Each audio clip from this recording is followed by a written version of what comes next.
Hello and welcome to Islanders Anxiety from Lighthouse Hockey and the Fans First Sports Network. My name is Dan Saracini. Joining me on this very snowy Sunday evening is my friend Michael Leboff. And Mike, congrats to the U.S. men's and women's national hockey teams for winning gold at the 2026 Olympiad at the Milano Cortina, Italy. It's a huge moment for us. It's obviously the first time the U.S. has won gold in both men's and women's hockey, both in overtime. Megan Keller on Friday for the women and Jack Hughes today on Sunday for the men.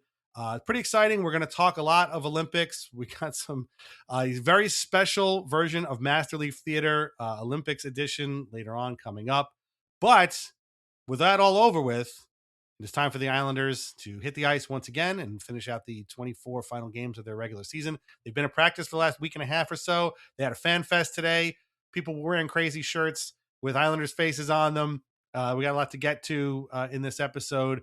Are you ready for this final sort of massive stretch of Islanders hockey here in the 25-26 season? No, I don't think so. It's weird because with a long break like this, your body clock when like the Islanders go away for this long, Yeah, you're like kind of tricked into thinking it's the new season is starting. right. So if it feels weird that they're just going to pick right back up with crucial games in a playoff Yeah. push. That's what's hard about It feels very much like the first COVID, like in the bubble. Yeah, Because you're it like, does feel wait, like that a we're little doing bit, what now? Yeah, right. Oh, these games matter right Right. off the bat. And for the Islanders, they really matter because the opponents that they have coming up, and just like the way the schedule stacks for them. Right. The one thing I will say is that the game today, and like with it how it ended, and how jubilant everybody was, um, in at least on this side of the 49th parallel. Yeah. The way that all looked and felt, and what it did to like the soul, really made me think I really want the Islanders to win a Stanley Cup, and that so like that, and you're always thinking that, but in a Right. way it felt like Right. it everything kind of became really clear in a way. Yeah. What does the USA winning gold in 2026 mean to you? It means, boy, do I want the Islanders to win the Stanley Cup, because Yep. you want to see that. And well, they have a chance to do it this year technically. Like, Mhm. is it likely? Of course not. But so I mean, I'm just ready to root for this team, and to root for a team that like I severely care about again. Because I saw like what the look on a lot of people's faces. I mean, seeing Brock Nelson celebrate a gold medal and just Yeah. like how happy he was. It's like, I would love for that to be an Islander one day. And so in that way, I guess I'm like ready. But I'm also just it feels so weird to just be dropped right back into this playoff push with the trade deadline 2 weeks away too. It's just it's gonna take a little bit to like unzip the like the my how this all works in my head. Yeah.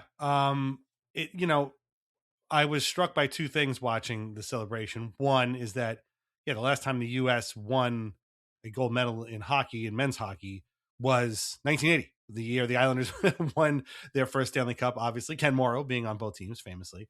And then the second thing I thought was, damn, that's been 46 years since that happened. And I Right. was like, that's a long, long time. And yeah, I get where you're coming from. Like, listen, I've said it many times. We look at everything through blue and orange glasses. We're not going to hide that. Everything always comes back to the Islanders no matter what. And yeah, no, I'm with, and seeing Brock Nelson celebrate, seeing him out there, especially after all like the beatings he took about even being on the team and having, frankly, a great tournament. He looked great in every game, basically.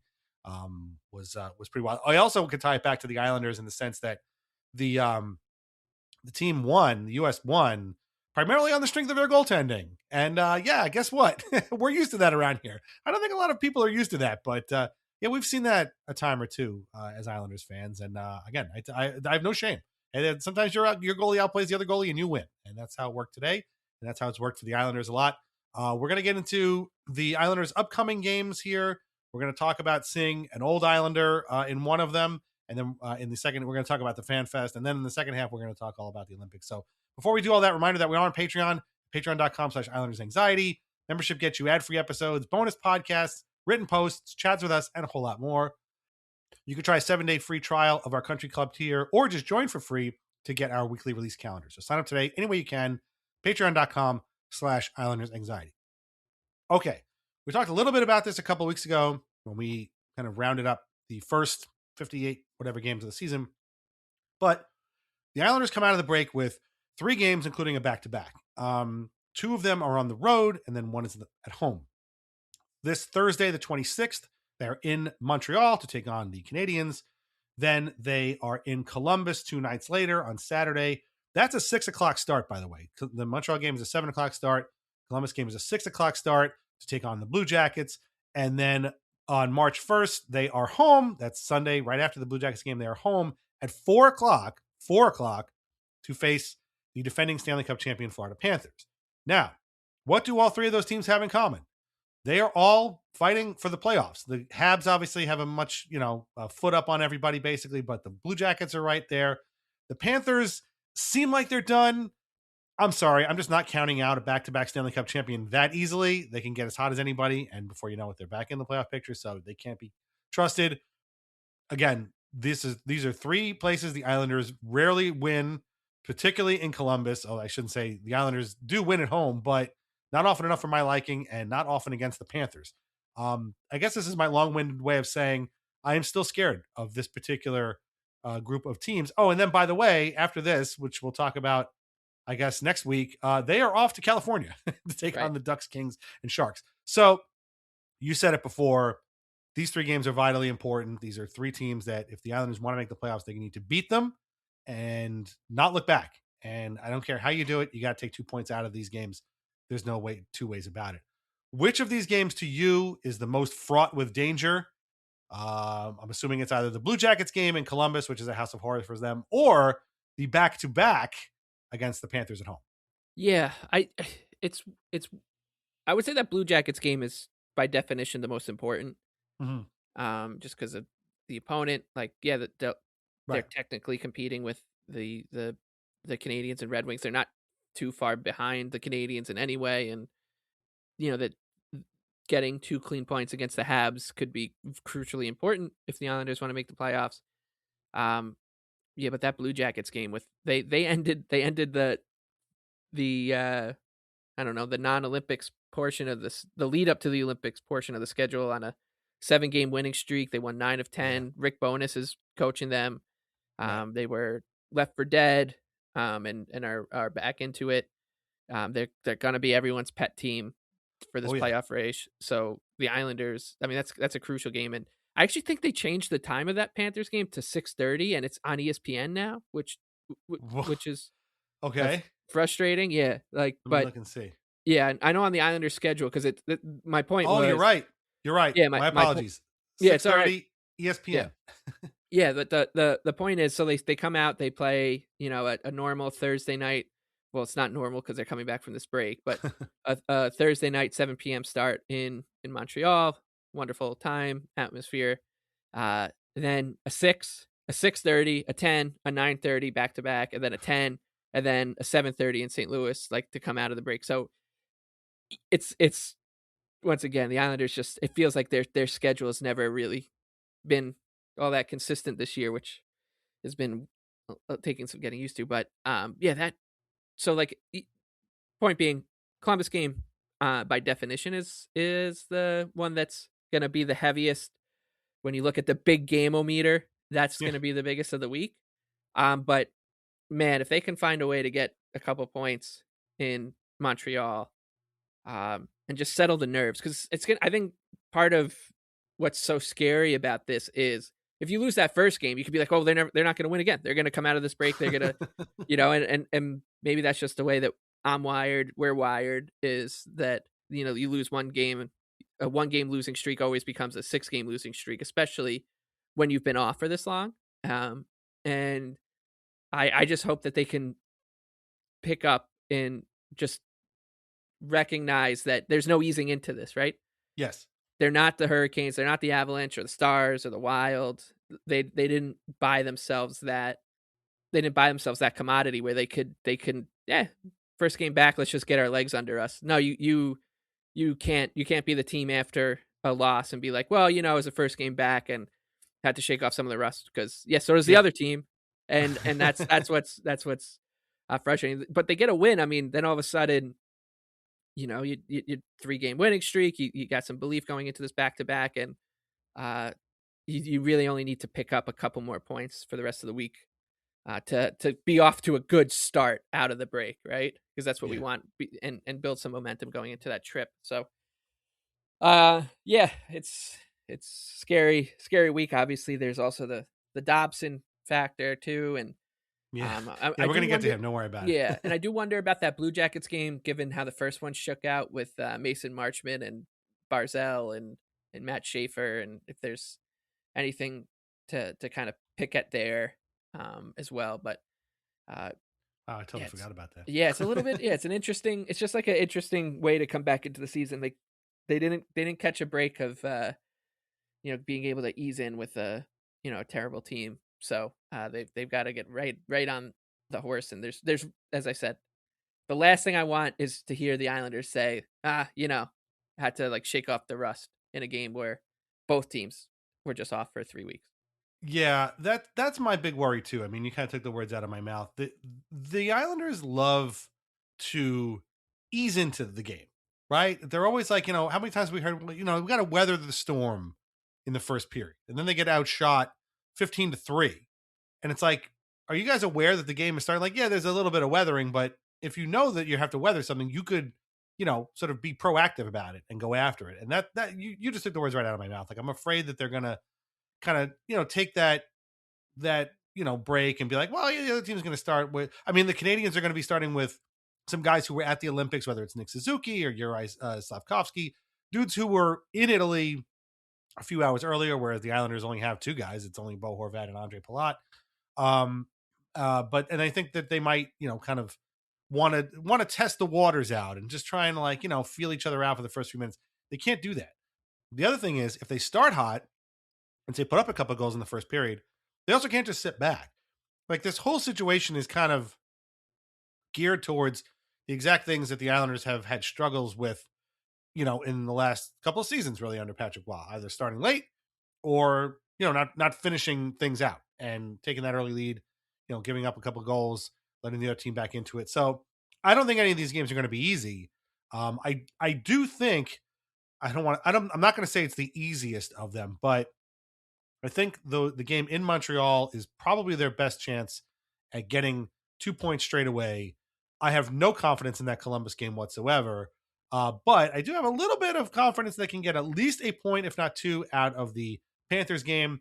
Who the hell knows who's even going to be in the Panthers lineup, because they sent a ton of guys to the Olympics, and I don't even know, and they weren't playing that well before the Olympic break started in the first place.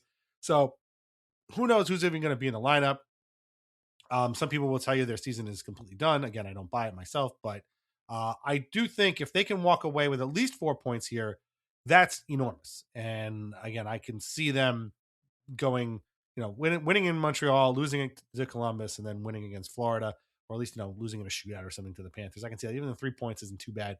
But they need to pick up points because, as we've said, teams are hot on their heels, and number one with a bullet are the Columbus Blue Jackets, who have been playing very, very, very, very well since the coaching change. Zach Werenski set up the golden goal by Jack Hughes today. So, he is operating on all cylinders right now. I had completely forgotten about the Mason Marchment of it all. It's funny because before they hired Bonus, I was seeing people being like, the Blue Jackets are out of things. They could probably flip Marchment for a pick or something like that. He's shown out well in Columbus. He's a UFA. They might not re-sign him. They can probably get some for him. Now that they're back into it, they're not going to be making any changes. So I mean, who knows what they're probably thinking. They probably put all that stuff off to the rest of the season. But at this point, I hate games in Columbus the way I hated games at the Garden, which I really don't anymore because the Islanders generally play pretty well there. The way I've hated games in Toronto, which again, generally they play pretty well. I still kind of hate games in Pittsburgh because they seem to get, if the Penguins put a goal up or two, that's when the crowd gets into it. If you score and keep them out of it, it's a breeze. But you give those people anything, they're going to take it and run with it. I just hate games in Columbus now. And it's not the canon. It's just that they never win there. And so I'm already preemptively annoyed that that's where they're essentially starting out. But they got to do it, and they got to take home points. And I would like to think that they've had a meeting or two over the last, whatever it is, 9 days that they've been practicing and been like, guys, somebody has to have said, guys, we can't take a game or two to kind of find our feet here. We need to get going because, as you can see by the standings, we need all the points we can get. So we'll see. I hope that, again, this all sounds very silly a week from now when they've picked up the 4 points, played pretty well, maybe even 6 points, and they're in much better shape now than they were going into the break. But I will remains to be seen. But I think that's probably what we all want. Yeah, the Columbus Nationwide Arena, I always feel like the game we play them at a crucial point of the schedule too. Like it's either a game like this where it's playoff implications, or a game where the Blue Jackets are out of it and the Islanders are supposed to walk in there and take the 2 easy points. Then there's the Kyle Palmieri thing from last year. It's just right. Yeah, I mean, I don't know what the record's been, and I know the Islanders do get wins over the Blue Jackets, but it feels like when the game is set up to be incredibly important, that's when the Islanders struggle the most. Like, I mean, even remember they needed to the end of the 23 season, I believe. They played the Blue Jackets and they were out of it, and that's when Jet Greaves they were like, yeah, we're starting this guy named Jet Greaves, and we're like, right. Oh, God, you got to be kidding me. And he played terrific, and the Islanders finally broke through and won. But it's just always something like that, and so in this case, it's just a massive game. So it does feel like the Blue Jackets always find the Islanders, and in these kind of situations, yeah, as we said, Columbus, they are the team that seems to be shot out of a cannon. No pun intended. Right now, they open their stretch with the Bruins. So that's a huge game for them too. So sure. They're coming out playing really important hockey. Then it's the Islanders. There's no schedule kind of chicanery here, but the Islanders play the Panthers. The Panthers are off on Saturday. The Islanders are obviously playing in Columbus, and they're traveling back home for the game. And but the Panthers are playing 3 and 4, I believe, to come out of the break. And they're huge games for the Panthers. I think they play the Maple Leafs I know they play the Maple Leafs on Thursday. I think they play the Senators or Sabres on Friday. So those are two teams they're chasing in the standings, and you could see it being going one of two ways, right? They lose both those games, and they're like, all right, we're done. That's it. We're not getting out of an 11-point hole with 22 games left. Or they win both those games, and you're like, oh shit! Here come the Panthers, and now they're saying. Yeah, exactly. So it's just it's so exhausting to be an Islander fan, because no matter what, you're out of town scoreboard watching. I mean, I've been watching the out of town scoreboard since the opening night, right? Right. Yeah, watching. And that's just how we're built.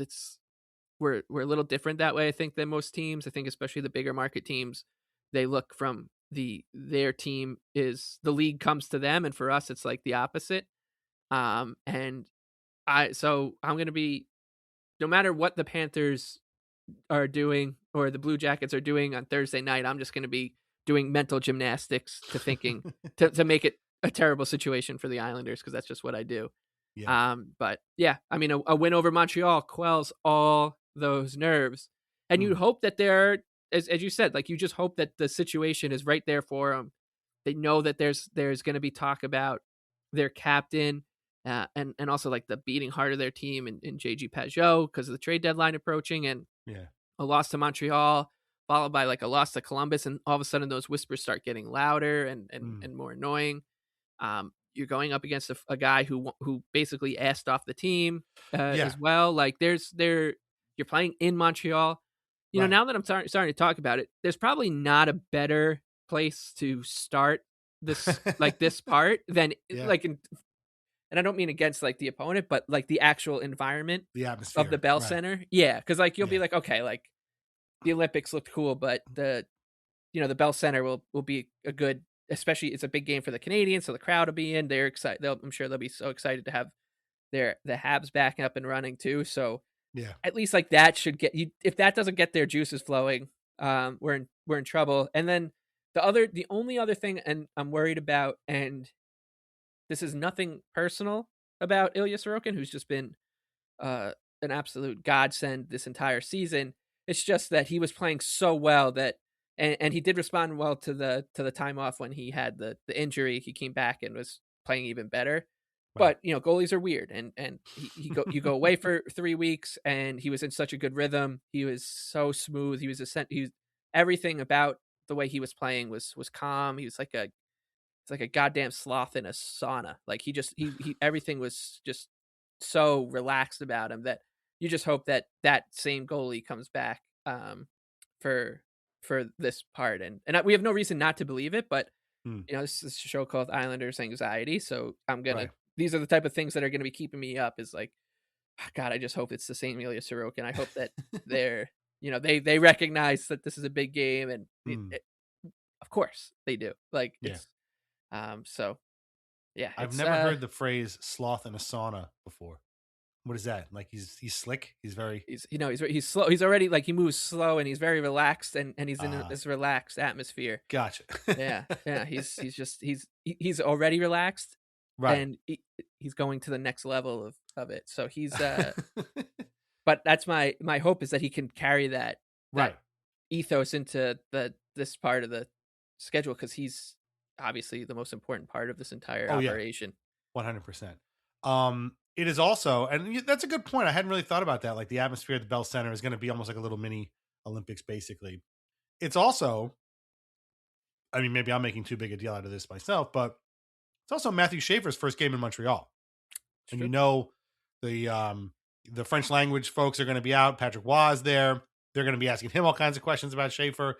He might speak French for all we know. We have yet to see it, but the other defenseman that I think is going to be watched very closely by Islanders fans is the guy wearing 53 for the Canadians, and that is in fact Noah Dobson, who got traded to the Habs from the Islanders over the summer. Obviously, like you said, basically they were like, he was like, I don't, he wanted a crazy contract.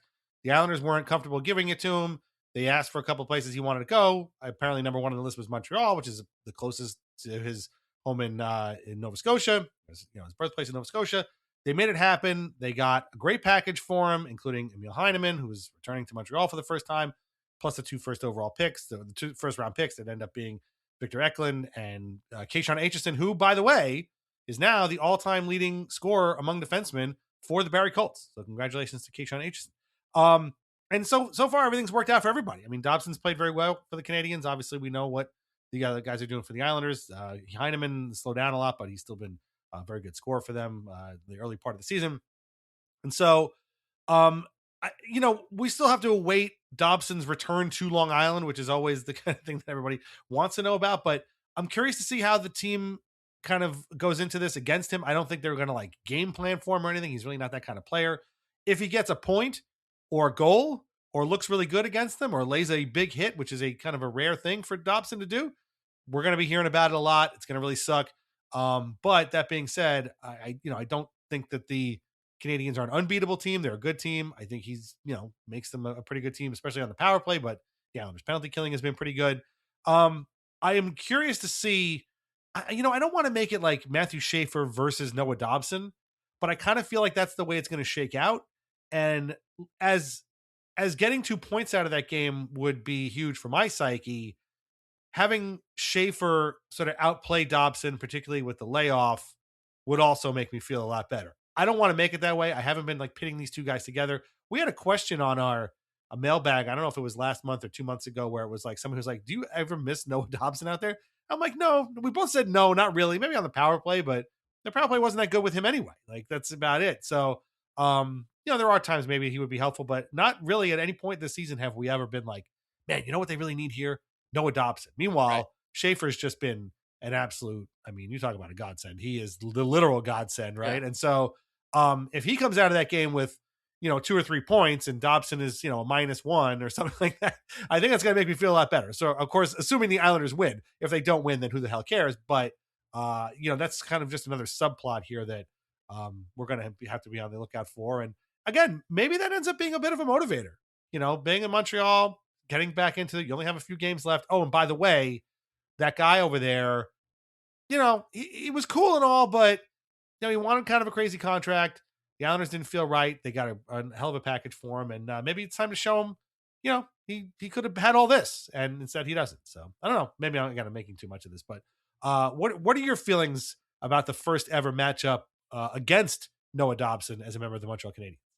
Yeah. I think it's pretty clear too. He had his head turned at this point, right? Like it seems like Possibly in his phone. yeah, exactly. Yeah.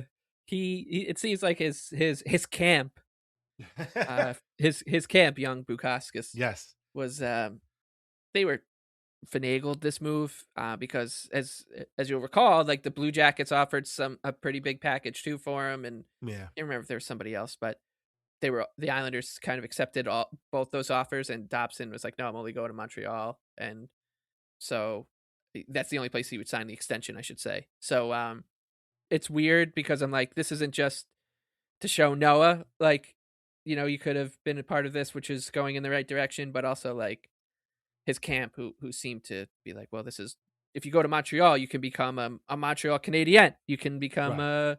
a guy who gets free Range Rovers and in fairness, the Canadians are also going in the right direction. Yeah, It's not like they suck. Absolutely. And hell, man, like being a Montreal Canadien like Noah Yeah. Dobson is pretty cool. Like It's huge.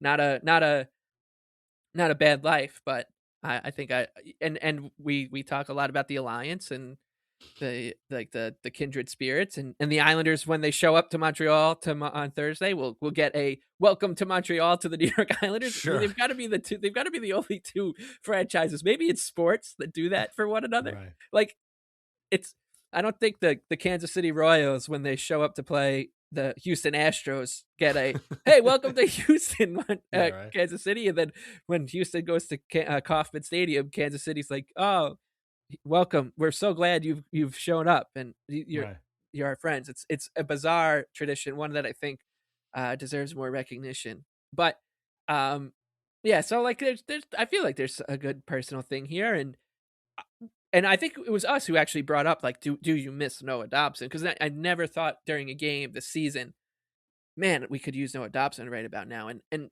that is because we have Matthew Schaefer. I wonder if we probably would think that a lot more if Matthew Schaefer wasn't here.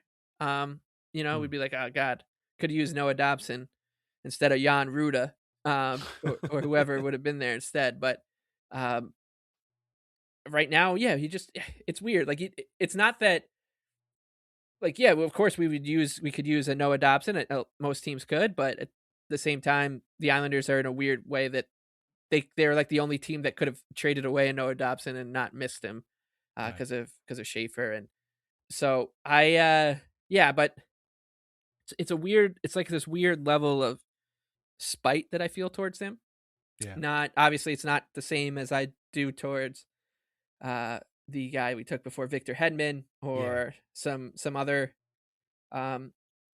players who that who've done the Islanders wrong, but it's like it's on the spectrum. It's somewhere between John Tavares and Brock Nelson. Right? Like you may not hate him, but you're not really happy to see him either. Yeah, it's like almost like I want to smack him on the upside of the head and be like, you let like you didn't see, you let like the money and the kind of glam get in the way, and right. You're young and foolish and whatever, youth is wasted on the young kind of thing. And that's how I feel about Noah. And I would like the Islanders to show him that and be like, yeah, you should have listened to your elders. You should have listened and saw that there's a reason why these guys are all hanging around Long Island. Like you saw all these guys. He was at the point of his life where I think he's having a kid soon, Noah, and he's married. He just got married over the summer. Right. Like you saw these guys. You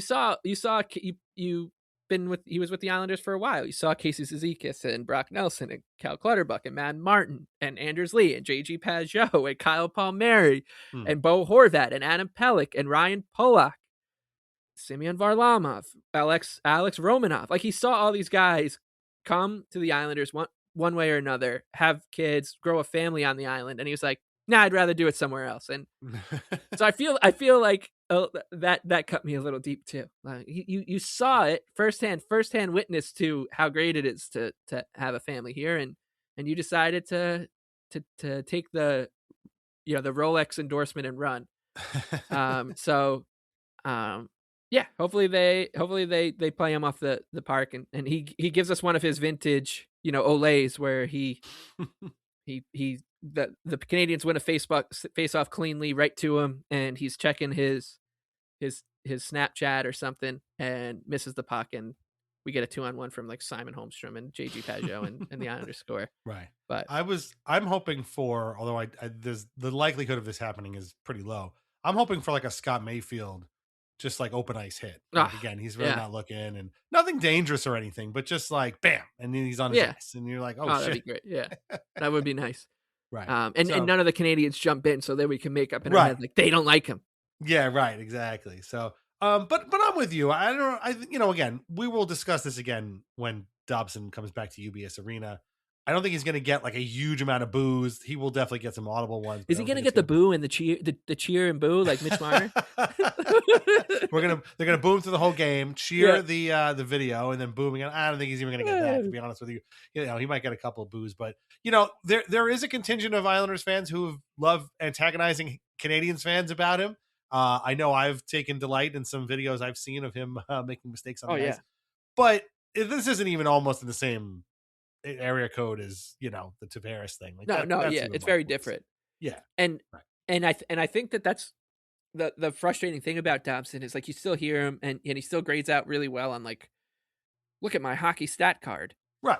Kind of people. Like he's got all this green on his stat card, so he's great. But we all know what he is as a player. Like, yeah, he's good. He's a very talented player. He pushes the play in the right direction. All good things, but he's going to do a dozen things throughout the season that just make you so angry at him. And over the last season, I think it was as bad as it had ever been with him, and maybe it was because like he knew what was coming on the other side, right? He already had his head turned by whoever that he was going to pull the shoot. He changed agents and all that stuff. So that's what I'm saying. Like there was enough evidence on that in this case that I feel like you can be justified in being pretty prickly with Noah Dobson. As you said, like in the spectrum of things, it's like a DEFCON 7 out of 10, right. Tavares being the 10. Right. So, but as you said, it'll I guess we'll see how like the first like probe comes on Thursday, and then when he comes to UBS, it'll really the true colors will come out. Well, I'm also they're going to interview him too, and so like hopefully he doesn't say anything to like Andrew Gross or something that just gets people pissed off some more. But we'll see. And again, the real test is going to be when he comes back here. But it's definitely an interesting subplot to a game that's already got a ton of subplots for both the Islanders and the Canadians. And I guess everybody else is starting that night too. So, there's 32 teams all talking about how important that game is to, getting off on the right foot in the last, 25 games of the season. So it's going to be a huge one. And if the Islanders get 2 points, we'll feel a lot better because, it ain't coming in Columbus. It's on to the Panthers or something resembling the Panthers on Sunday. And again, that Sunday game is so the starting times are 7:00 on Thursday in Montreal, 6:00 in Columbus on Saturday, and then 6:30 Sunday at UBS Arena. That game is on ESPN as well against the Panthers. So just keep an eye on the start times because this Islander season is all over the damn place and it's incredibly irritating. Before we break here, before getting to the Olympic stuff, let's talk about the season ticket member meetup at UBS Arena today. Season ticket member Meet the Team event 2026. as it is being listed on the Islanders website. There's a bunch of great pictures here. If you were among the season ticket holders there, it looks pretty awesome. Guys like Kyle Palmieri and Pierre Engvall were there chilling. Haven't seen them in a while. That's pretty cool. I'm sure they got a lot of questions that they didn't want to answer. But we're not even going to beat around the bush. We have to shout out one particular guy. I don't know his name. I don't even know if he's a listener. He's probably not. But there is one gentleman who came to the season ticket member event at UBS Arena in a shirt, white t-shirt with the face of Simon Holmstrom printed on front of it. Just his headshot from the team. And of course, at some point, he goes to the table that is sat at by Simon Holmstrom along with JG Pageau. And if you have not seen the picture, please do. It's on the Islanders website. If you have not seen the video, it is on the Islanders Instagram. It's amazing. And Simon gives the only response he could possibly give, which is, wow. And like I say, I think Pageau got a bigger kick out of this shirt than Holmstrom did. I think he was just more confused than anything else. But kudos to you, sir, on a job well done. It was absolutely fantastic. And it looked like a really great event. Everybody's smiling. I love this kind of stuff. So it's a shitty day outside. Have it in the UBS Arena. Perfect place to do it. And it looked really cool. It looked really, really cool. And I love a guy who comes prepared and makes it just a little bit weird, but good weird, not bad weird, but good weird. Oh yeah, that is good weird. That is the definition of it. The one thing I will say I'm a little disappointing in, disappointed in, is that I know that there's a blizzard happening simultaneous to this podcast, but you got to put this thing on at Adventureland. If you're meeting the team, you're getting pictures with the New York Islanders at a meet the team event. If they're sitting at high top tables, yeah, it has to be at Adventureland, and Dylan Reese has to be there. Yeah, but yeah, it looked great. I was putting Semyon Varlamov next to Pierre Engvall that's a stroke of genius too. So kudos to whoever was making. You've had a wedding, I've had a wedding. Putting tables together. Right, is quite the endeavor. But whoever did that should just become a professional at it, because that was just seeing the two of them, beautiful stuff. And makes me happy to see that Varley and Pierre are both spending their downtime here rehabbing on the island, not in Sweden, walking a runway or on Varley's West Texas ranch in those hills. But it was that picture that was great. Was it going on during the game? Like there was. Because they saw a reaction video of them cheering and whatnot. The game. So yeah, that's a funny wrinkle to it. But and it's one of those, we've talked about this a lot, that and usually it's in September when training camp starts, that the Islanders for so long in my lifetime, you just didn't know if the Islanders were going to come back in a season, and players often just refused to come to the island. Right. That when I always just, after a break or after the off season, you kind of just do like a roll call. And I was like, okay, good. They're all back. They all decided that they're still going to work for the New York Islanders. Right. So it was good seeing that. But that was great. And it's such a Scandinavian response from Holmstrom too. Right? Oh, it was amazing. Yeah. It was amazing. Oh, wow. Oh, wow. Yeah. Like, oh man, they don't know how to deal with flattery in that part of the world. Right. Right. Like they just, so, congrats to that guy for stealing the show. And the picture's just so good. I love that Pageau's just got that kind of wry smile, like, oh, right. I'm very excited to see where this goes. Yeah, exactly. Couple of other great. I mean, definitely go to the Islanders website, check out all these pictures. They're great. I'm noticing now some stuff I didn't see before. There was a quote unquote alumni table with Matt Martin and Butch Goring, and I'm sure these guys obviously know each other for a very long time. I'm sure Matt Martin is like, this is where I'm at now. Like, you know how you get stuck at the kids' table when you're still 30 years old because you're still like the youngest member of the family? This is the exact opposite of that, where you're just like, you're at the adults' table, the grandpa's table, and you're still, Matt Martin isn't even 40 years old. Like, how did I end up with the Butch Goring assignment? But it's a pretty cool picture. I also noticed that, they put Duclair and Carson Soucy together as the two ex-Rangers, I guess, or two of the three ex-Rangers here. They did not put Heineman and Holmstrom together, which I thought was interesting. Heineman was with Kyle McLean, I guess, breaking up the Swedes. They kind of wanted to do that. But right behind Holmstrom, you could see is Mark Gatcomb, because his his jersey's on. It says Gatcombe. He was sitting with Jonathan Drouin. And listen, we had it out with Drouin the last episode. A lot of people are on Drouin's case. He's got the number one target on his back amongst Islanders fans. But there's a great picture of him getting a fist bump from Niles. And this may be our last final image of Jonathan Drouin as a New York Islander. And if that is the case, then I couldn't have asked for a better picture here. He's just got the hat on, and this giant bearded mascot comes up to him, and he's just giving him a fist pump, and that's cool, I guess. But no, it's a pretty cool thing. I saw some guys by themselves. Schaefer and Barzell and Lee, I think, are all kind of by themselves, unless I'm missing who was sitting next to them. But I guess the core, the leadership core, or the rookie core. So this looks like a really great event. I had no idea what was going on, but it's pretty cool. Hopefully we see more from this kind of stuff. Okay, let's take a break. We're going to come back. I'm going to mention what's coming up this week for everybody. And then we're going to get into our very special first ever Master Leaf Theater Olympic edition. And if you didn't think that we could find some weird stuff from the Olympics, trust me, we did. Especially after today's game. There was a lot of material, and our hand was forced once again. So meet us on the other side. Thanks.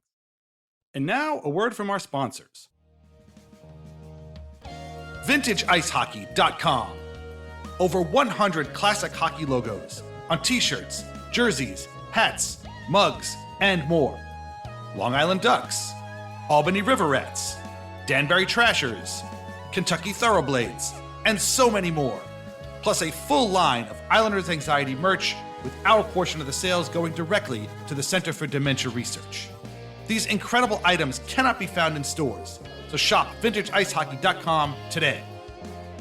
Relax, sit back, and enjoy wine from The Pinot Project. Rosé, Pinot Grigio, or a Pinot Noir that was named a Best Buy by Wine Enthusiast magazine. These wines are delicious, affordable, and available at area wine shops and at UBS Arena. Learn more at thepinotproject.com, and please drink responsibly. Okay, you now know what the Islanders' schedule is like this week. Let's talk about our schedule. Wednesday will be a brand new edition of Country Club Atmosphere. That is for Country Club tier subscribers only at the Patreon. Also for Country Club tier subscribers is Friday, Dan's Islanders Book Club. It's a book I wasn't sure I wanted to include it in the book club, but after rereading it, I was like, this is more than what I originally thought it was when I read it a couple of years ago. And so please check it out. Both of those are for Country Club tier subscribers only. And if you want to see what they're all about, you can get a 7-day trial of the Country Club tier for free to try out at patreon.com/Islanders Anxiety. And then if you like it, you can sign up and continue that subscription. We'll be back next week, obviously, same regular time. And March 6th, not this Friday, but the next Friday, is the NHL trade deadline. So next week, we'll talk all about the trade deadline. Obviously, we're not insiders. We don't really know anything. All we can really talk about is what we kind of know publicly, but maybe we'll talk about some potential targets. And hey, you never know. Maybe the Islanders are a new Islander by then. Matthew Darche has already kind of surprised us with a couple of trades, and maybe he's got one more in his pocket as they come back from the break. So we'll have to see about that, but that's for next week. Don't worry about it. This week, Wednesday, Country Club Atmosphere, and Friday, Dan's Islanders Book Club, both at patreon.com/Islanders Anxiety. Okay. We mentioned it before. We teased it. It is time for the first ever, and perhaps first and only, special Olympic edition of Master Leaf Theater.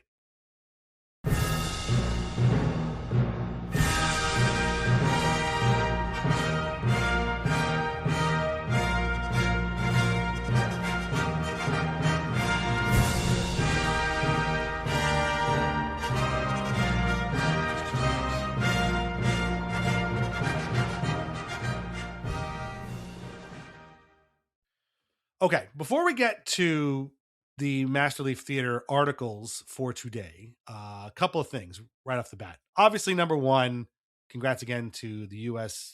Olympic teams for winning their gold, both over Canada, both in thrilling games. All of these things that we're going to read here come from Twitter, which is still the worst place on earth. Please do not go there. I had heard about some things that were being said, and I had to go see for myself. So for the first time this year, I logged in and spotted a couple of these. And so we're going to be using them, because if you want unhinged instant reactions to big events, it's still the place to go, even though it is still the worst place on earth. Now, fortunately, all of these things come from actual human beings that we know are real. They are not from, the Nazi bot farm matrix where most Twitter stuff comes from these days. These are actual real people typing real stuff into their computer or their phone and putting it out to the world to see for some reason. The other thing is, we're not here to make fun of Team Canada. We have a great audience, obviously, that is very, very loyal to us. Many of you are in Canada. We understand that this is a very difficult and devastating loss. We totally understand that. It's not easy to, lose in a big game like that. Totally get it. What we are here to do is make fun of some people who said some really dumb stuff right after that game. So I think we could all enjoy this and get into it. But, hey, listen, in most cases, winning a silver medal is not bad. Obviously, for Canada in hockey, it is a bad result. We congratulate Bo Horvat on winning a silver medal. The Islanders put out a picture saying, "Congrats, Bo." And the picture of Bo Horvat that they used looked like he was about to murder somebody. And I felt really bad for him. They gave out stuffed animals afterwards instead of flowers. They didn't want to do flowers anymore. So they gave all the silver medalists stuffed animals. And if you have not seen the video of Nathan McKinnon being given this stuffed animal, you must seek it out because it is appointment viewing. He is so confused and pissed off.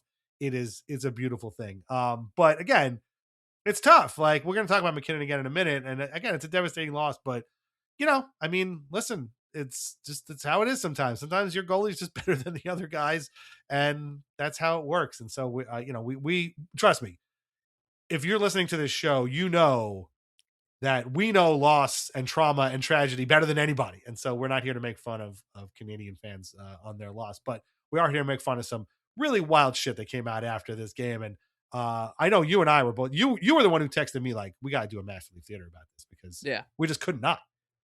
Yeah, there were a couple that just, as if they were written for us.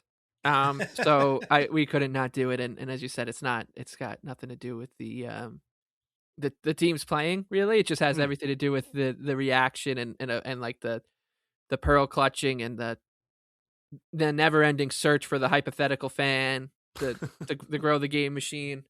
Right. A couple headlines that didn't even make the cut tonight are one from Arpan Basu over at The Athletic. I haven't read this article, but the headline says it all. These might have been Crosby's final Olympics, and he put Canada first to the end. Yeah. We're going to get to Crosby soon, don't worry. Of course, yeah. And Pierre LeBrun is noted American Pierre LeBrun writing about how the U.S. gold medal is going to have a huge impact on the nation.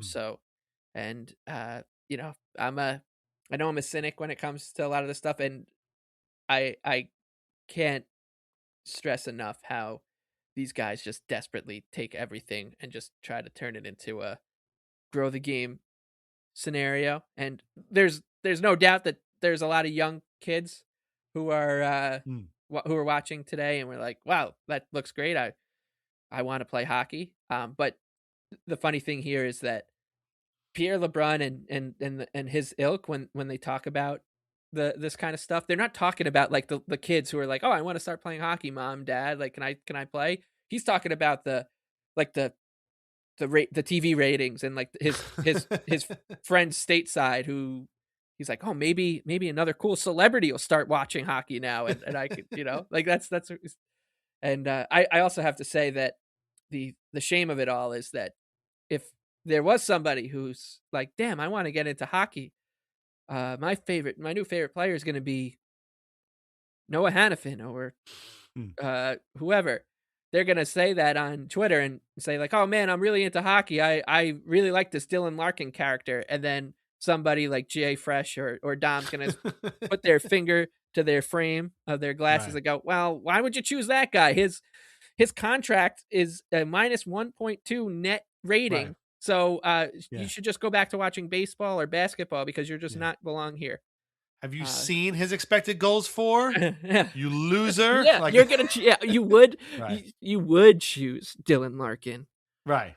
He's not. The bottom line impact of Dylan Larkin to the Detroit Red Wings is going to be a net negative over the course of his career. He's not going to make them any money. Yeah. He's not getting any younger. Yeah. He's already 27. Yeah. He's over the hill. If you were a real hockey fan, if you were really into growing the game, you would actually choose the second line left wing of the 14 under AAAU Toronto Marlies, because that's like the only guy who's going to return a positive ROI to your fandom. Yeah.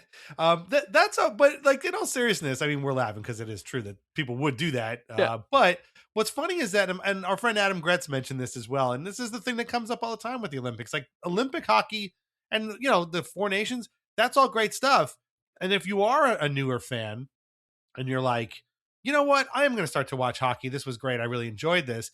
And you tune in on Wednesday for, you know, I don't know, Blue Jackets Kraken or whatever, you're going to see a very different game than the one you just watched over the course of 2.5 weeks here. It's going to be more like, you know, when France and Italy played, you know, in these games. So, you know, teams that are kind of bouncing the puck around back and forth and without a ton of discernible skill. But, you know, maybe they does make some new fans and does grow the game.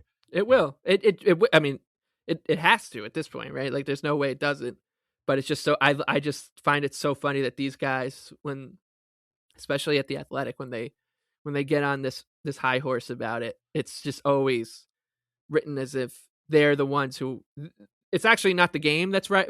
It's not the win, the spectacle of the 2-1 overtime win that's growing the game. It's actually my prose, right?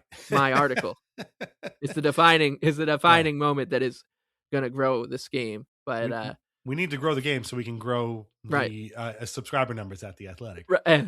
And you go to the Athletic, to the hockey page, be like, oh man, I'm interested to learn more about hockey. Wait, why the hell are they talking about Sidney Crosby all the time? Exactly. What did he did he play today? I didn't see him playing. Why? All right, we're gonna get to Crosby in a little bit because he does, of course, come up a couple of times here. But once again, we have 6 tweets from 6 different people, actual real people. Again, if in case you missed it before, don't ever go to Twitter. It's the worst place on earth. And speaking of high horses, why don't we start there with Canadian coach John Cooper? Of course, very decorated coach with the Tampa Bay Lightning. He did coach Team Canada in a lot in the same way that he does coach the Lightning, in the sense that he just put 3 killer players on the same line and just ran them out there every other shift. Because if you somehow missed McDavid, Celebrini, and McKinnon playing in this tournament, then you must have missed the entire thing, because they were literally on the ice all the time. We're going to get to McKinnon again in a few minutes. And well, let's see. So we mentioned before the games were run in overtime. This year, the format was a 3-on-3 overtime for 10 minutes before going to a shootout. I don't think anybody went to a shootout in the entire tournament. Maybe I missed one. But the 3-on-3 was new. And John Cooper, well, he didn't like it. Do you want to read this first tweet from Michael Tracos, or do you want me to start? Yeah, I'll give it a go. Go for it. Yeah. So this is, as you said, they apparently just made this rule right before the game. They just said, guys, the ref was dropping the puck, you know. So it was not agreed to at all years before by the IOC. No. John Cooper on the 3 overtime. You take 4 players off the ice. Now hockey's not hockey anymore. There's a reason overtime and shootouts are in play. It's all TV driven to end games, so it's not a long time. There's a reason why it's not in the Stanley Cup final or playoffs. Now, that's true, Coach. It is not in the Stanley Cup final or playoffs. But here's the thing. It is in the Olympics, because as we mentioned in 2012, when Canada won the gold medal in overtime on the Sidney Crosby golden goal for each, that was 4-on-4 overtime.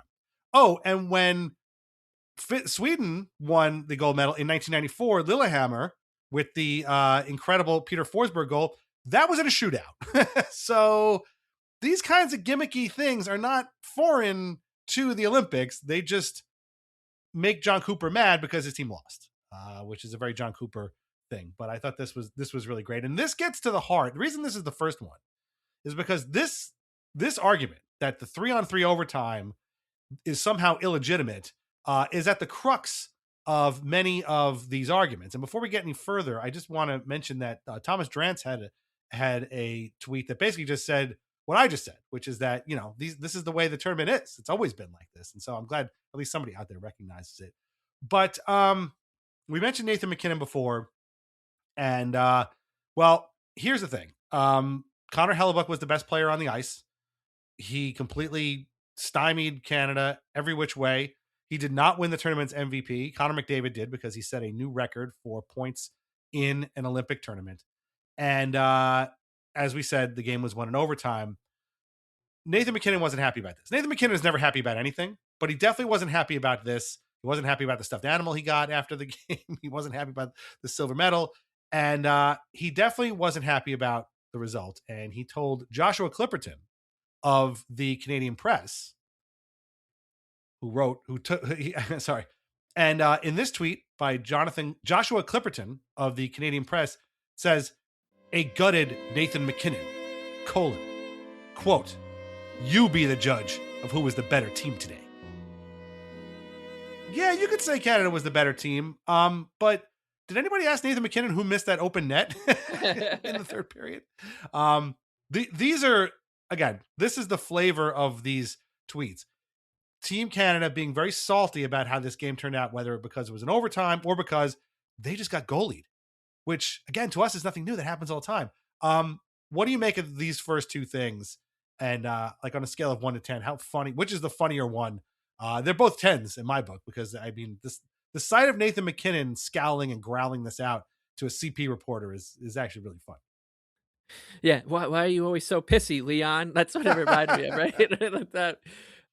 Yeah. I mean, I tend to like just generally agree that I'd rather watch 5-on-5 overtime forever for every game, right? Everybody would. Yeah, everybody would, but that's just not going to happen. So And I could tell you, I don't think that if I lost the game, I would have come out and said, especially as the head coach that said it, because I wouldn't want to be perceived like like this. That said, I think this MacKinnon quote is perfect for the times and the era of like hockey fandom we live in, when people would rather have won the XG battle, the ice tilt, than so I'm sure there was a lot of particular people up there in Canada that were like, see, even Nate sees it. He sees that we had our high danger chances were X and theirs were Y. And yeah, anybody who watched that game could tell you that the Canadians were had the US on their heels, but Connor Hellebuck was in goal and played really well for Team USA. And as we always say, the goalie is a part of it. He made an unbelievable save on Devon Taves. Saved us there, because that would have been annoying. As see Lou, but Islanders won the trade. I was actually going to post that on Blue Sky, like, oh, the Islanders won the trade finally. Yeah, right. It only took 8 years. But I was very thankful for that. But yeah, I mean, MacKinnon and McDavid, they're cut from the same cloth in a lot of ways, where it's like unhealthy the way that they come across about, guys, like, if you're not enjoying it, just let's figure out something here, because it gets weird. It gets weird after a while. Especially when, like, there's all this admiration for these guys, and they're like, oh, he's just a built winner. I'm like, no, he kind of just seems like a dick. Like, I don't know. Like, I was trying to explain Nathan MacKinnon to my wife before, and I was like, if a grain of sugar gets anywhere near this guy, he will freak out. Like, there's just he's one of these people that, and listen, he's a great player, and obviously already a champion, right. And I'm sure we'll have another shot at a gold medal in 4 years. But like, I'm with you. If the idea is to grow the game with both skill and personality and entertainment, Nathan MacKinnon has a couple of those things covered, but I don't know if the personality end of it is quite there yet. Yeah. And honestly, Sidney Crosby is the same thing. I mean, he's not quite as rigid, but he's also very like, ugh, and and we'll get to that. But I just can't. There's like this whole thing about like Canadian goalies and how nobody in Canada wants to play goalie because the pressure is like too much for these kids coming up, and none of the parents want their kids to play goalie because they don't want the other parents to get pissed that their kid let in a goal that they shouldn't have and ruined my kid's chance to win the Brick Memorial Tournament or whatever.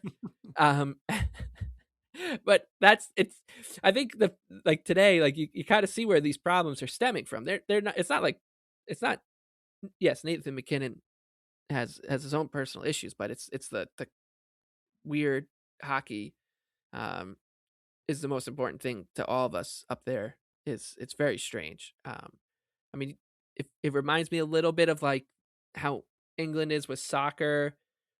The difference is that England never wins the World Cup, and so there's like kind of a sense of humor about it. It's like gallows humor. Whereas Right. Canada, it's this is deadly serious. Right. If we saw Pierre LeBrun today or Elliot Friedman or any of these guys, and we're like, yeah, like, and you know, made a joke, they'd be like, it's not funny. Like this is incredibly important stuff here, and yeah, so that's how you get a Nathan McKinnon, and that's how you get a Connor McDavid. I don't know if you look around at like the other guys who are at like the pinnacle of their sport in in North America and even in soccer, really, like Mm, they don't really carry themselves this way. right. I don't see Aaron Judge like scowling and stuff. I don't like who's the best basketball player now? It's not LeBron, but like LeBron during his heyday he I wasn't like mean, Giannis is always smiling and hanging. I mean, although yeah Giannis is now in bed with this weird betting company, Kashi, which is like, no thanks, man. Like, come on, yeah you got to get out of there. But you know, he seems like a pretty cool dude, I guess. I don't know, but yeah, I don't know. I mean, you know, I mean, even like Patrick Mahomes is always out here right. doing I was gonna stuff. say I mean, but the guy's won Patrick like 100 Mahomes, Super Bowls, and he's yeah, like Tom Brady did weird shit, but right, he wasn't like and he had that kind of bit to him where he winning above everything, but there was also he had some levity to him, right? yeah. Like he had some charisma. These guys are just devoid of it. Like Connor McDavid just and Nathan Yeah. McKinnon, like just must be abysmal.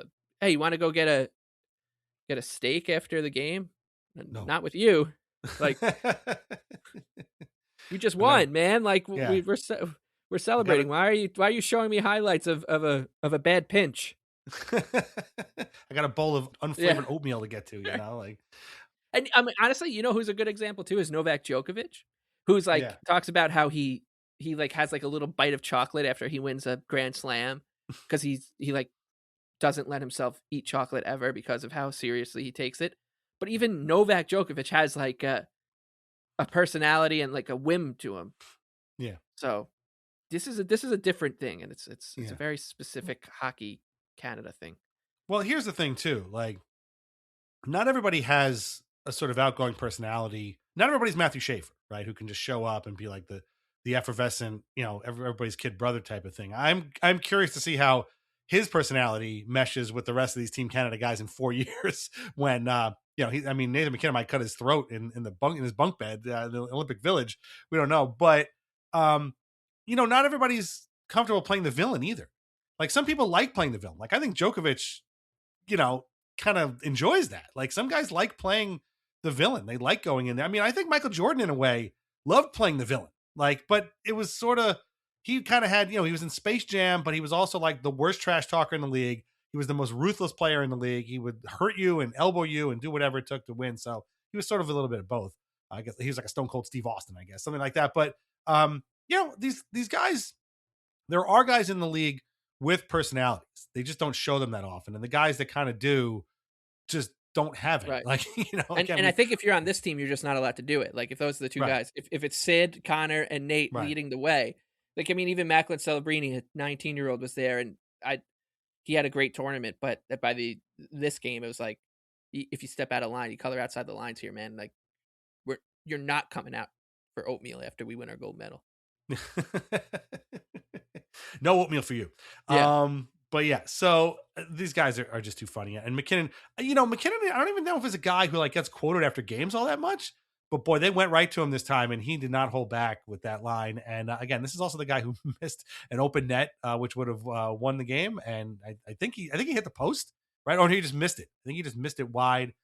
His teammate Devon Taves had not a great game, to be honest with you. In fact, missing a break or getting stopped on a breakaway by a beautiful pad save by Hellebuck.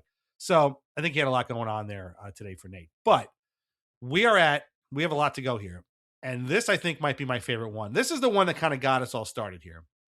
JD Bunkus is a podcast host from Sportsnet.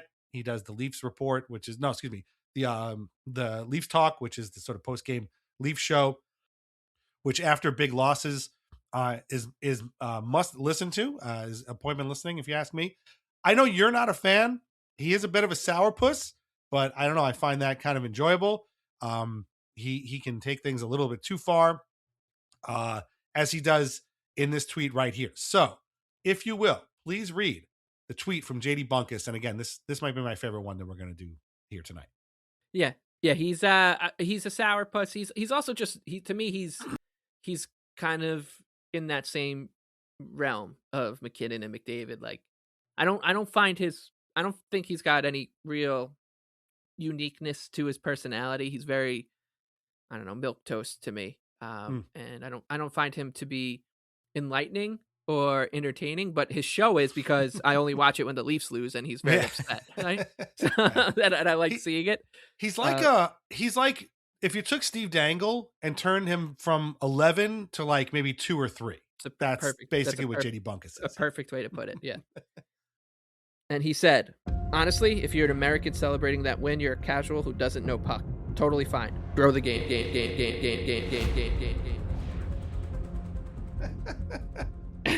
So, again, the 3-on-3 isn't real hockey. So, you know what? If you like that, well, you don't know what you're talking about. But whatever. It was if it'll grow the game.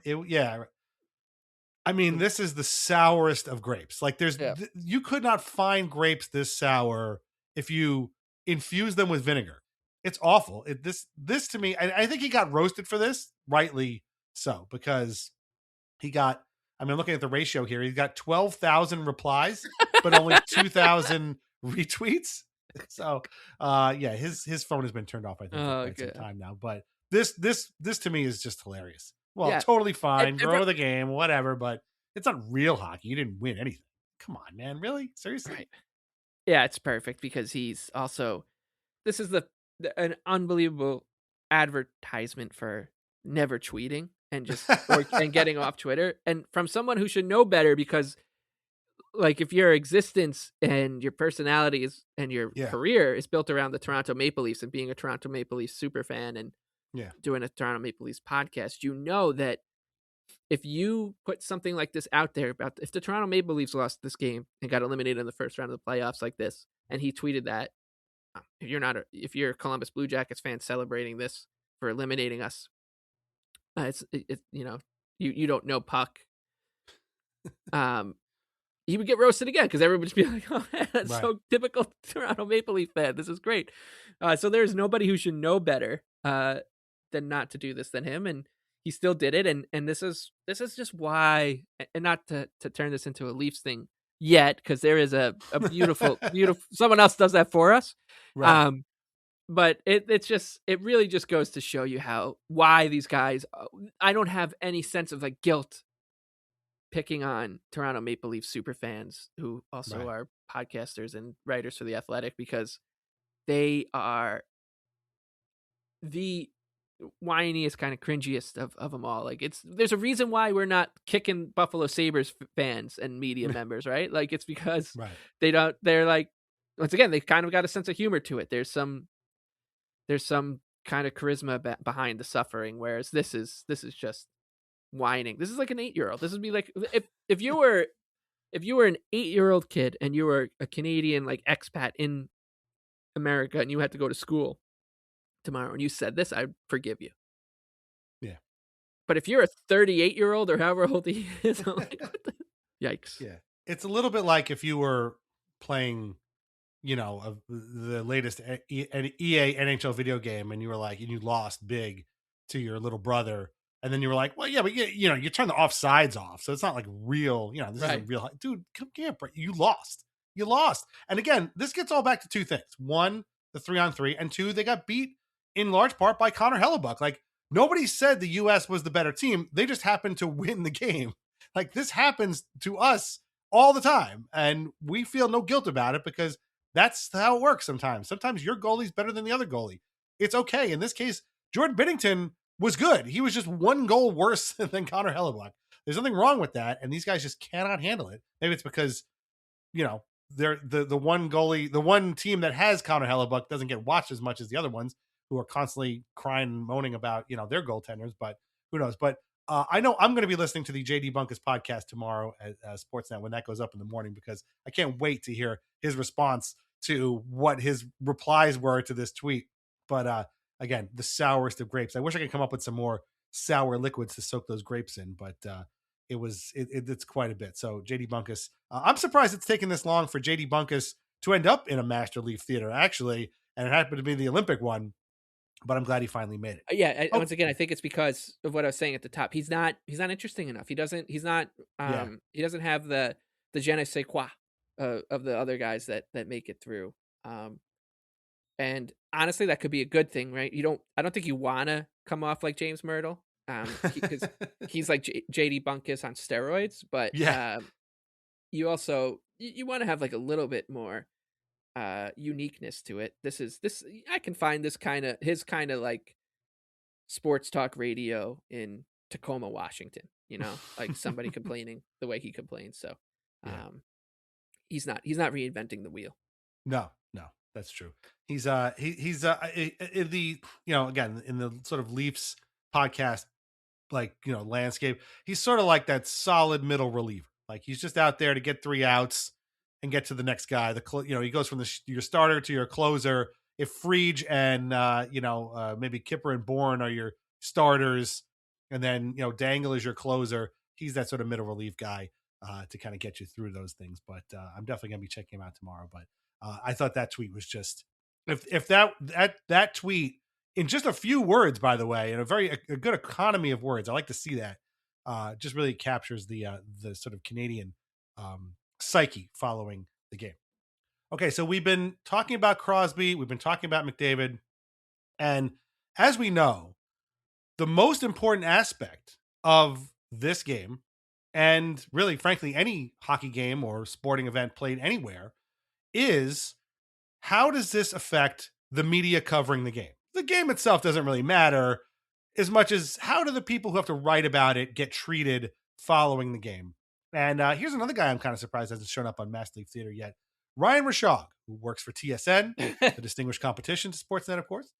And, he's got you covered because he knows that the people out there, what they really want to know isn't the story of how the U.S. won this gold medal for the first time in 46 years and how Hughes scored that goal with a mouthful of busted up, fucked up teeth and all the the greatness that went along with the game. What he knows everybody wants to know is who was at the podium after the game talking.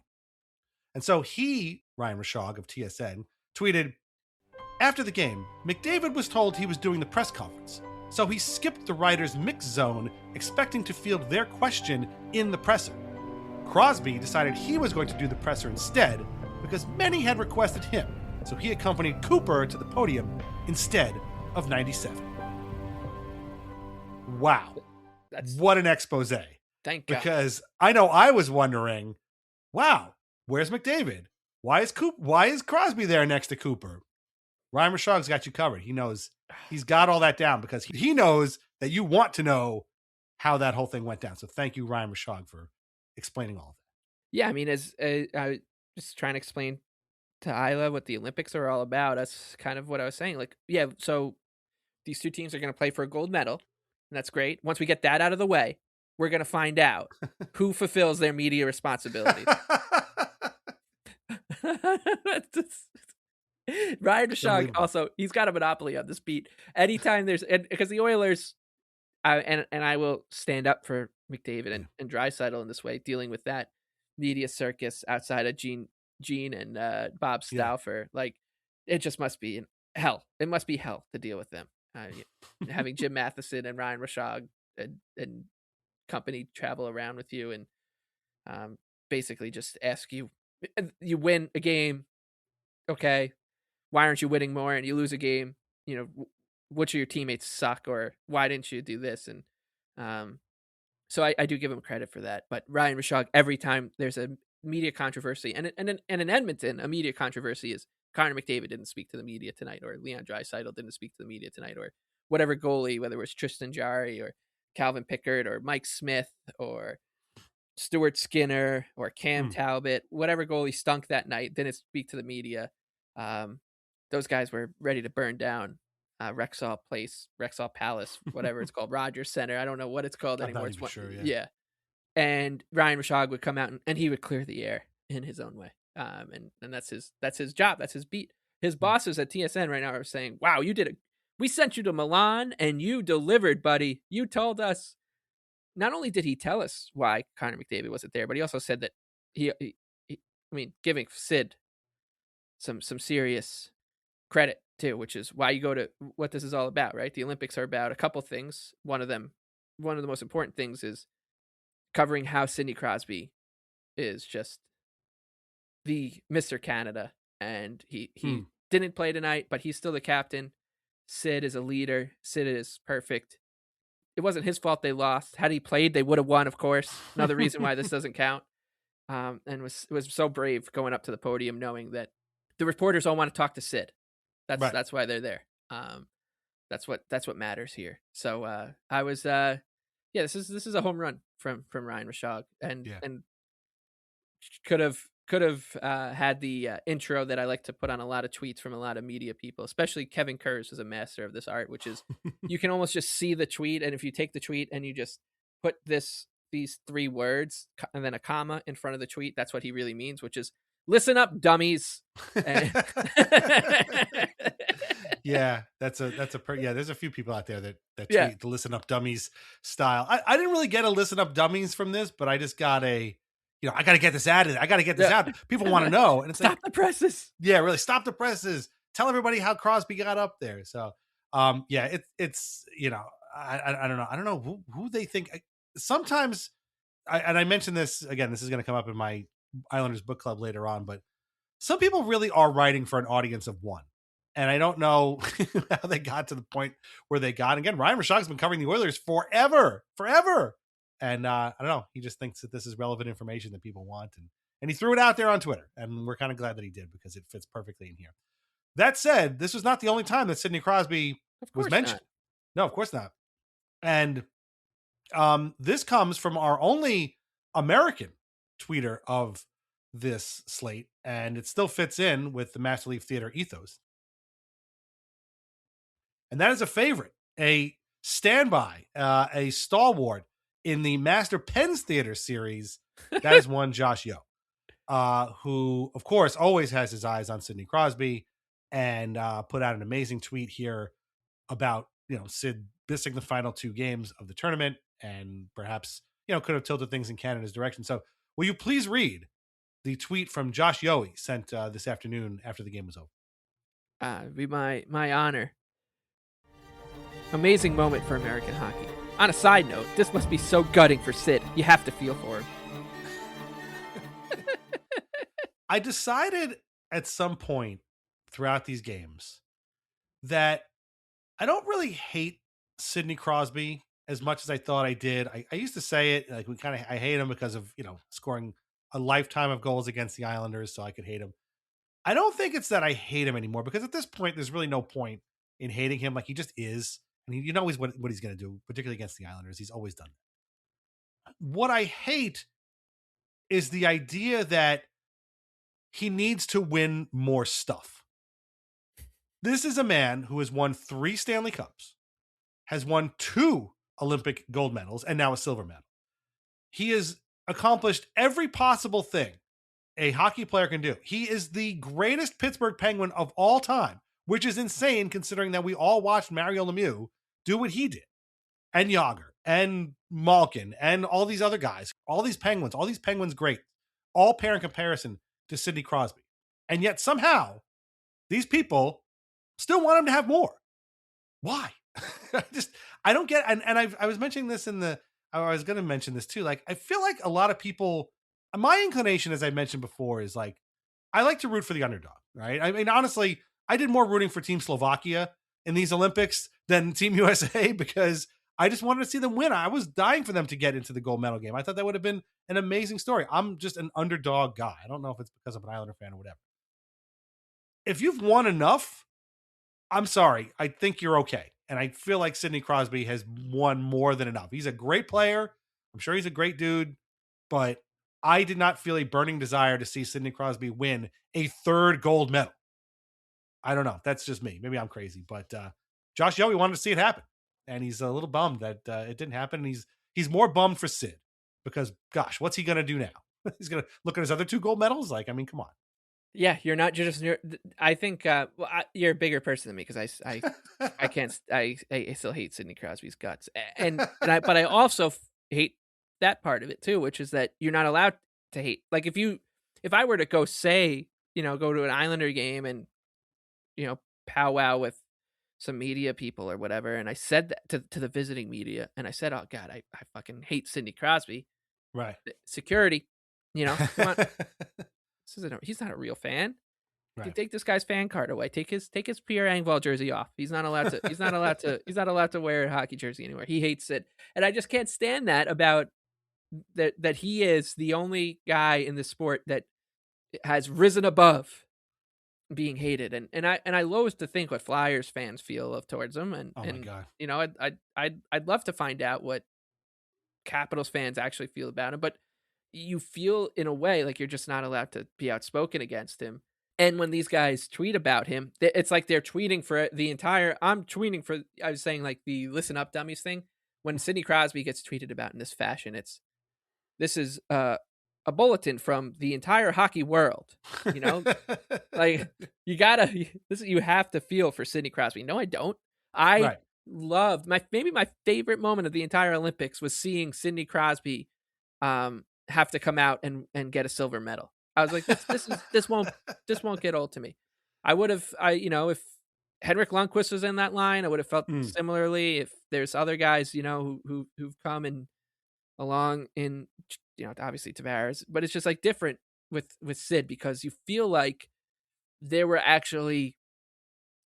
kids crying across Canada when that game was lost and they saw Sidney Crosby get a silver medal, but there probably were a few Canadian people in the press box who were like, "Oh my God, I can't believe they're bringing him out. No, no, don't do this to him." There's that. Have you no shame? You're gonna make him come out? I know that this happened after an injury, so I don't want to be too flippant, but. Remember when in the Amazon series, like Kyle Dubas ran down the stairs when Tavares got hurt, and like there's that whole thing. He's like got a cell phone in his hand and he's like sprinting down, and he knows the Amazon cameras are on him.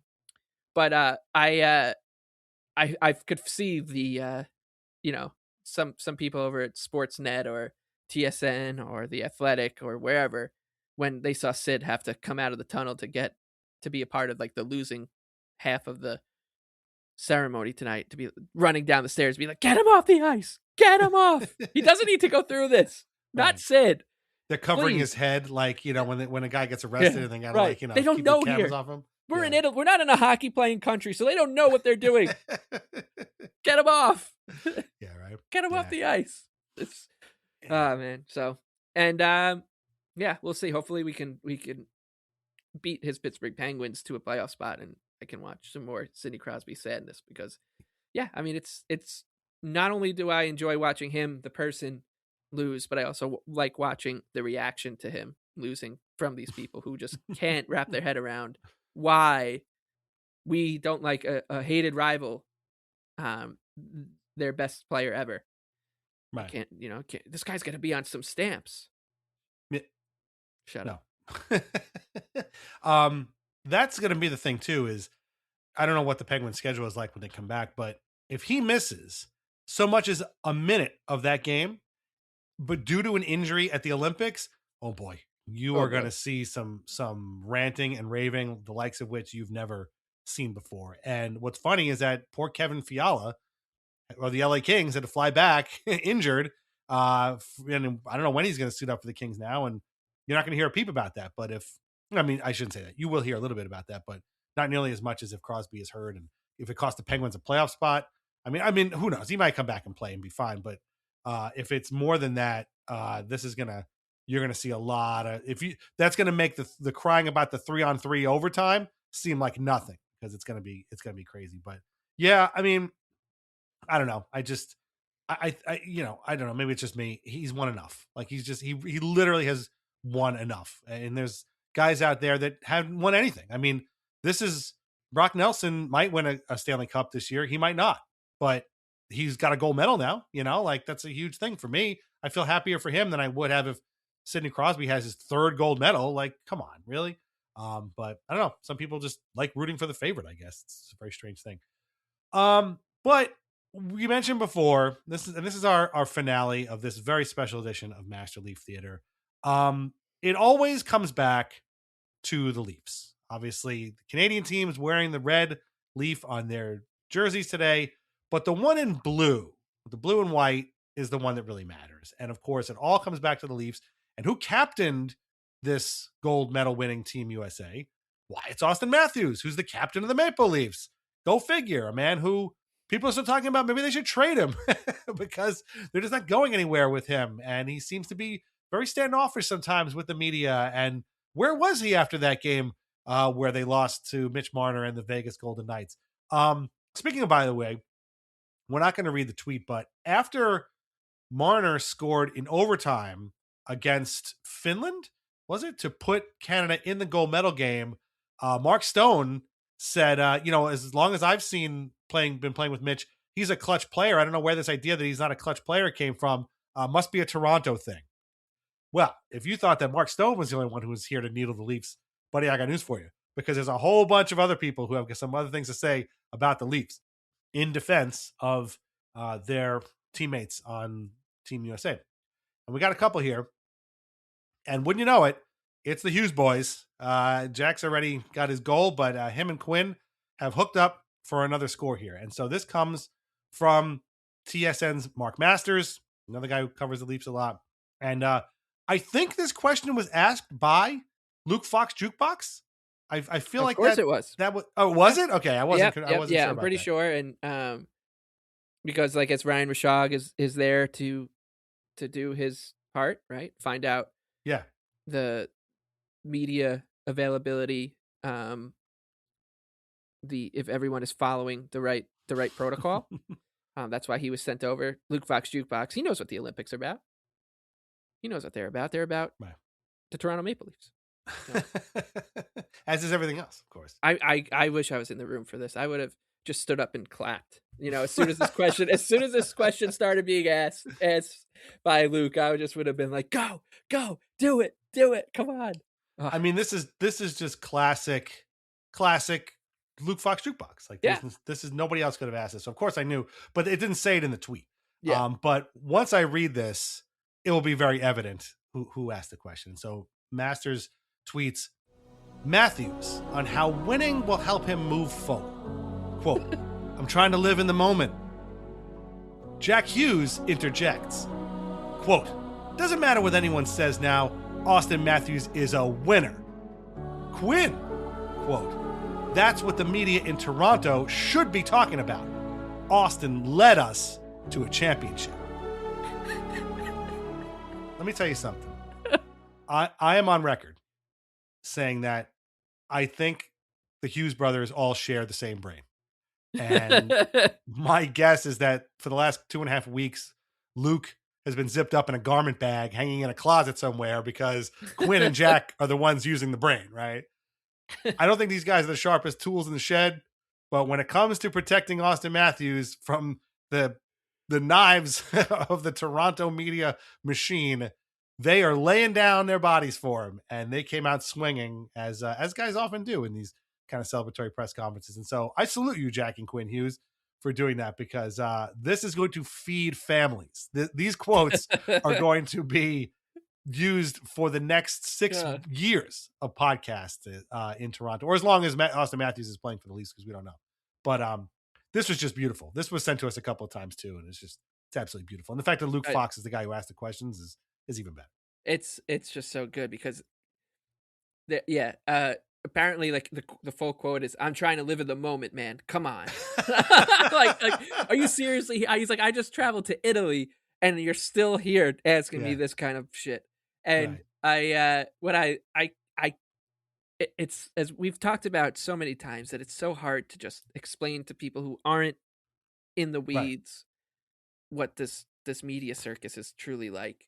And this is such a good example of it. Another one, which is, hey, Austin Matthews, you won the gold medal at the Olympics, and maybe what's going to go down as perhaps the most watched hockey game of all time, Right. maybe the most important day of your life as an athlete.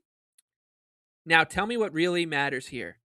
Give me the important stuff, which is, how are you going to make this work for what is important to us, to everybody? Your captaincy. How is this going to make you a better captain for the Toronto Maple Leafs? Like, Right. that's the first. That's in a million years. If I was a reporter in covering this, and even if I was a Toronto Maple Leafs reporter, and they said, "Hey, you got to go to Milan to cover the Olympics," I cannot fathom having the. I don't know, and maybe it is the cojones, the pineapples, to ask this question, or maybe it's the lack of self-awareness. It's one or the other, and you are looking at a guy who you have to now travel back home and see in like 2 days, 3 days, whatever it is. You can ask him that question in like 5 days if you wanted to. Be like, hey, like, how's that rubbing off on you here? Do you think it's changed you at all? To do it in the guy is still dripping from the champagne shower, and you're like, Austin, over here, please. Let's get down to brass tacks here, buddy. How are you going to use this to become a better captain of the Toronto Maple Leafs? Because you haven't really, you've kind of failed in that regard. And I feel, as you said too, right? Like the Hughes brothers to us they've been the butt of a joke for us. I apologize, you guys, for this quote. I mean, the goal was great. The other goal was great, whatever. But it's this that really matters to me. Right. I feel sort of seen here that they're like, I know this guy. This is the guy who always telling me that William Nylander's shirt is off. Like, I mean, if there's a possibility that Matthews. I mean, because they've been there for 2.5 weeks. There's a possibility that Matthews was like getting ready to go into a presser and saw Luke or Jack with him and was like, "Oh my god, Luke Fox is here! Jesus Christ!" Do you guys know this guy? Do you know this? Do you guys have a Luke? Do you guys have this in Jersey? No. Wait, you don't? Kidding me? Nobody's talking about if Nico Hischier is wearing a shirt. Right. Is like the sweat glistening down his face when he's answering, where he spent his summer. No.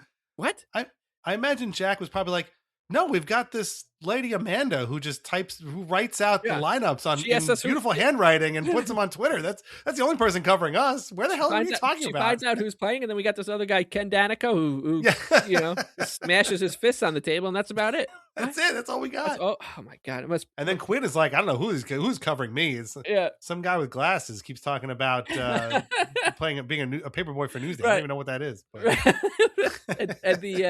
and it's also got the classic. Mark Masters is a Toronto media member, and Luke Fox Jukebox, who asked this question, is a Toronto media member, and they have to transcribe. Right. That's what the media in Toronto should be talking about. Austin Matthews led us to a championship. And once again, they're going to talk about it like they're not a part of it. Like, that's right. That's what the Toronto media should be focused. I've been trying to tell them that. Yeah. Big, we're looking for the guy who did this energy here. But, it's so good. Yeah. Actually, Quinn was probably like, no, we don't have a Luke Fox. We just have a guy who keeps asking us questions about Marc-Andre Fleury and whether or not we want him to come back and play for us. But yeah, no, that's fantastic. As always, it always comes back to the Leafs, and it came back in a big way, and then was absolutely knocked out of the park by the Hughes brothers, or at least two of the three of them. And it's so great that we had Mark Stone say something like that, and then and now the Hughes brothers. So the two big overtime games end with somebody slamming the Toronto media to the Toronto media, and the Toronto media being like, "Yeah, I've been trying to tell them that." So. It couldn't have gone better. Yeah, absolutely fantastic. An absolutely fantastic way to end this very special Olympic edition of Master Leaf Theater.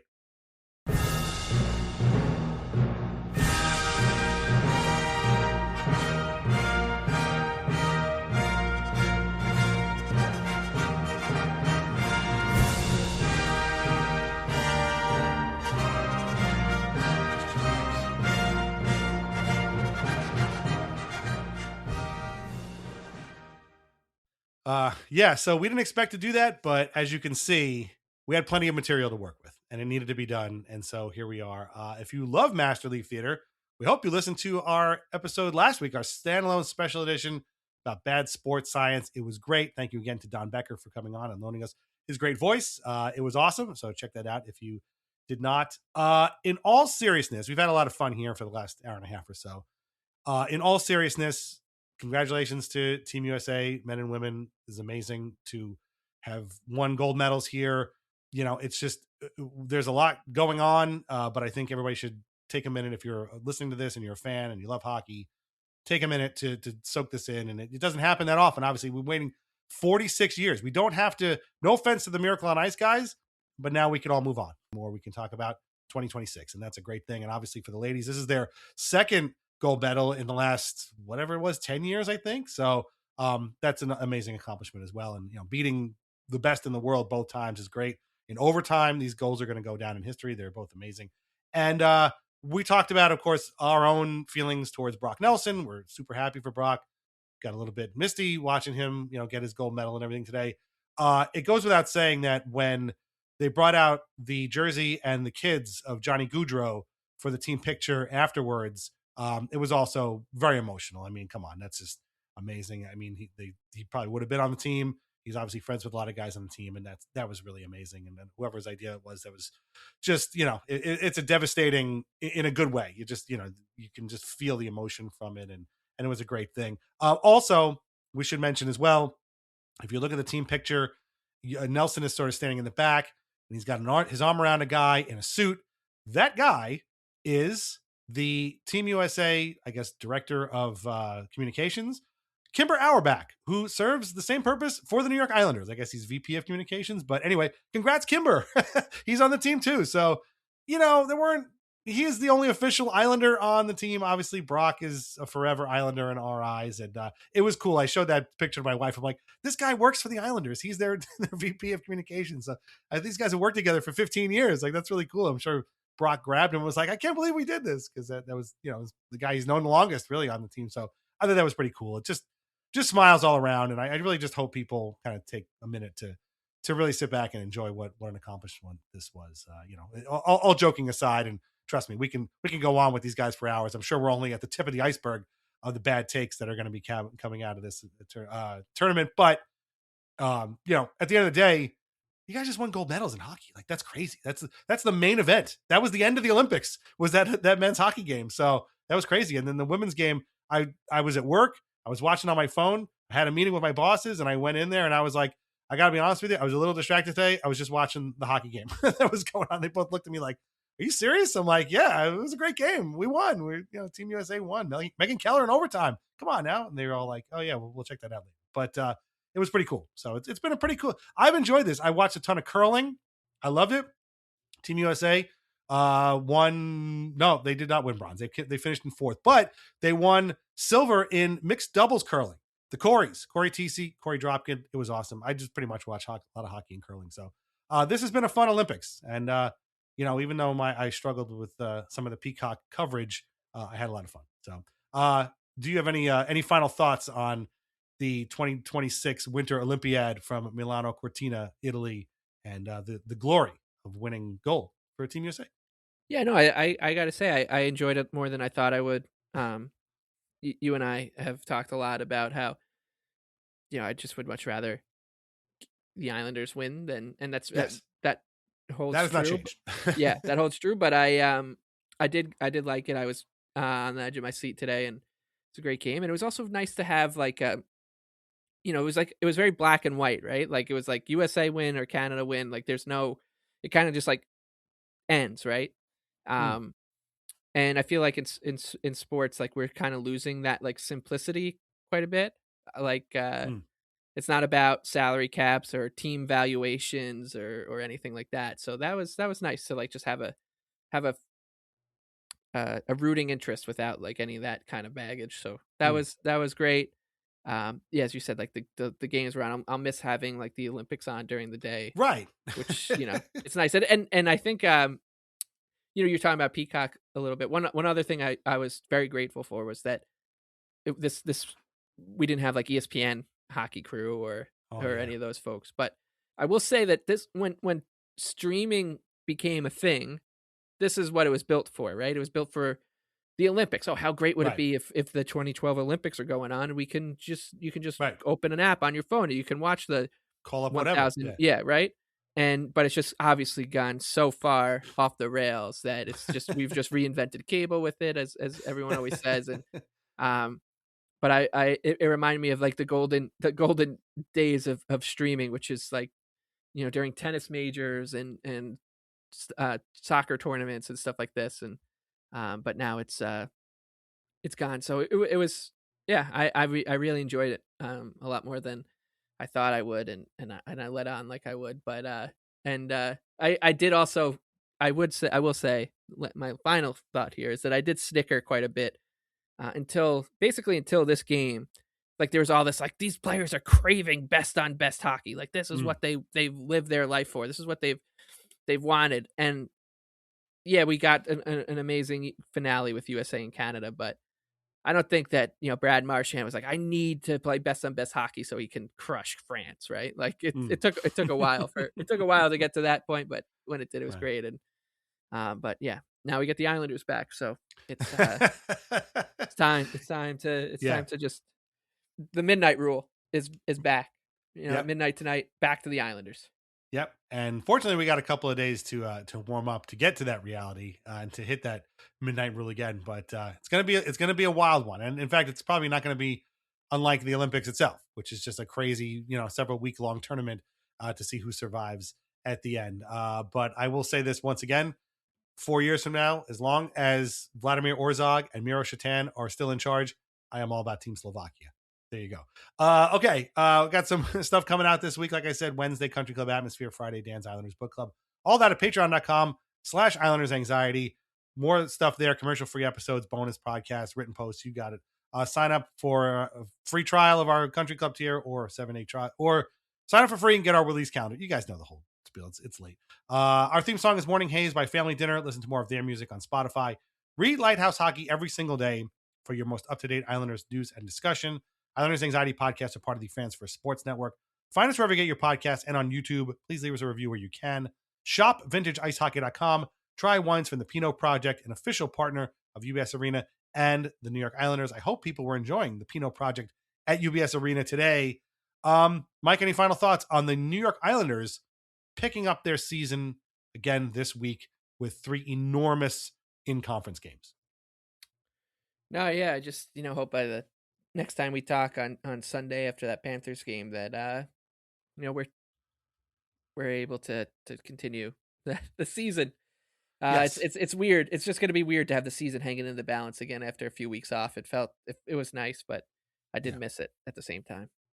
That is true. And it's going to be very interesting to see what shape everybody comes out in, and who got some nice relaxation and recharge time, and who looks like they've been pushing a boulder uphill for the last 2.5 weeks. We will find out this week, and we'll be back next week to sort it all out and talk about the trade deadline. All right. Thanks a lot for listening, and we'll talk to you soon. Take care. Bye-bye.